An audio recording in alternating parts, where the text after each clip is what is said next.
All right, let's get into this whole Paeka. I don't know if it's Cheeseman, but I did want to see this because I covered her when she went homeless, and we saw her out in these streets talking about she needs to ride a place to stay. And I remember someone had picked her up too and let her stay with them. So I guess she finally spoke out about it on her podcast. So I want to see what she said and look into this a little more. Was I homeless? What happened? Did I get stranded? Like, what are the details? To be honest, I just feel like this is my story, and I just kind of wanted to keep it my story. Did she get another mic? But I do understand that my life is so public, and a lot of you guys were like worried. It was a lot, because I did go MIA a little bit afterwards. And I just feel like it's a lot to unpack for someone, especially if you weren't there and you didn't understand anything that I was going through. A little bit of this does have to do with my mom and her passing. The way my mom died was in a very traumatic and scary way. It is just not something that I ever thought would have happened to me. You never think something can happen to you until it happens to you, and you're like, oh, fuck. You feel me? But I was still grieving. Pretty fucking heavily too, actually. And I still grieve to this day. Grieving is a weird fucking process. I'm starting to go to therapy again for this pretty soon because it is hard to maneuver through on your own. When my mom passed, I didn't really have a lot of time to process it, and I think I was so in denial that I just didn't want to accept it. I did not want to accept it. And when I took this trip to LA, there was a night that unfortunately I'm pretty sure I got laced, and I was just staying with myself. None of my friends were available. I also was a little too ashamed to call someone to go over to their place at this point. I ended up losing my wallet, so I lost my ID, my credit card, and it was just horrible. I'm a TikToker with over 300K and I'm homeless. Able to fly back. Jasmine, chill out. Jasmine, dude, she's saying a really. Oh my god, sorry, Paeka, continue, dude. To Texas without my ID.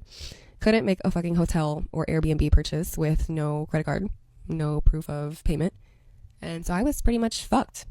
I was a little scared at the time to call my dad because, I didn't want him to get mad at me for losing my stuff. And I was also very, out of it. This day I remember. Kind of pockets, I think. A little bit due to trauma, a little bit due to the lack of sleep that I had. And it was just a lot going on at that point in time for me. So that video of me, it's crazy because I really don't even remember everything after. And a lot before as well. I do know that guy didn't have his kids in the car, so it was really weird whenever he said that, and that's kind of why I left in that video. I was like, okay, something's weird, because he did not have kids in the back, and I was just asking for a charger. So it was. Oh, she's talking about the video we talked about when everyone was going crazy, yo, she's homeless, dude. A really shitty situation that got completely misconstrued and turned into something way more than what it was. Two people assuming that I was on drugs. You name it. Everybody was saying everything. So this video ends up going viral, and it kind of spreads really fast, especially because Des had fucking reposted it, of course. I just fucking spiraled.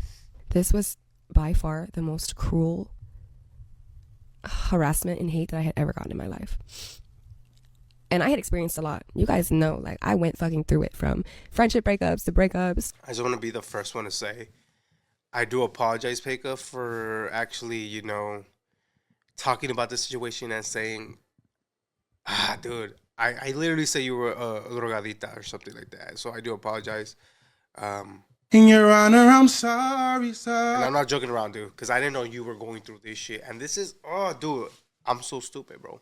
I'm so stupid for saying all that shit about you.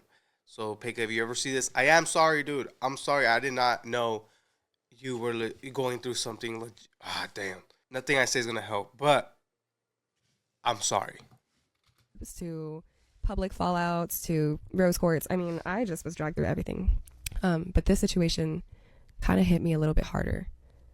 And so eventually, long story short, Idris and Elvia, I love them. They're really good friends of mine. They picked me up. They actually got me an Uber.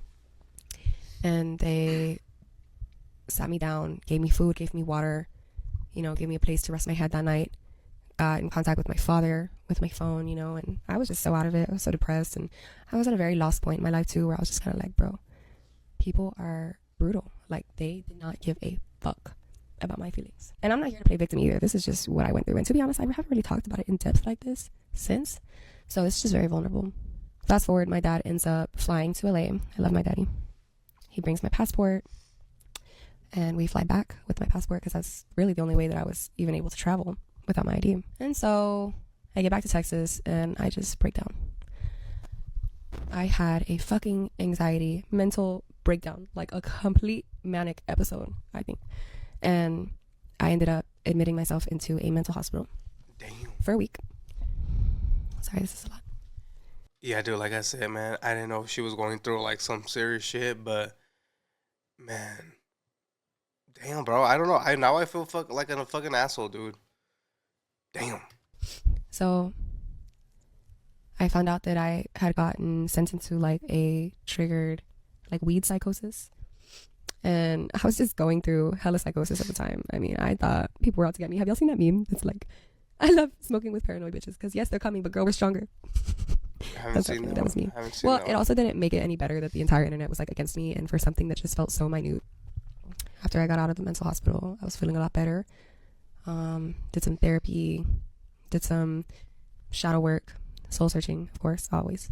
And I'm a lot better now. I don't go through psychosis, so I'm good. I definitely think it was whatever I was laced with that also really like catapulted me into that state of mind. But I do think it's really shitty and kind of comical whenever people try to bring up my quote unquote homeless, I'm doing air quotes if you can't see right now, my homeless past, you know, like that's something to kick me down with. I completely own my past, you know, even though I wasn't homeless. You know, I take that was a day in my life, and it was a hard fucking day. You know, I've learned. Damn, shout out to her for speaking out about this, because, bro, that's sad, dude. There was a lot of people that actually were going in on her and speaking bad, dude. And like I said, myself was included. I don't remember exactly what I said, but I know I said some foul shit. So once again, I'm sorry. But yeah, shout out to Paeka once again for speaking out about this. Shout out. At a point, she was hanging around with the wrong crowd. Yeah, I mean, dude, hanging out with the wrong crowd could really mess up your life, dude. El pollo is loco. El pollo is loco.